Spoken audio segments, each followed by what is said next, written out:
केही कुरा गर्नु दुईवटा क्वेसनको त एन्सरै बिर्स्यो नि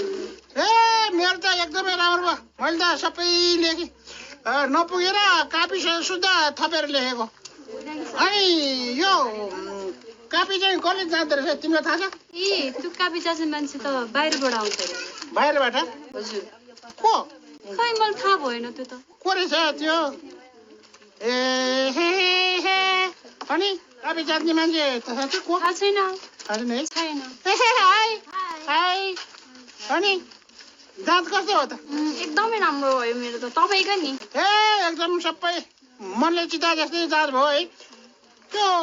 कापी जात्ने मान्छे को रहेछ थाहा छ तिमीलाई त्यो त मलाई थाहा भएन त ए तेरी ए हे हेलो ए हाई तिम्रो ए मेरो त एकदमै फर्स्ट क्लास भयो अनि त्यसपछि यो कापी जान्ने मान्छे को रहेछ थाहा छ तिमीलाई थाहै भएन म चाहिँ कापी कसले जान्ने रहेछ पत्ता लगाएर आउँछु त्यसो गरेर कसो होला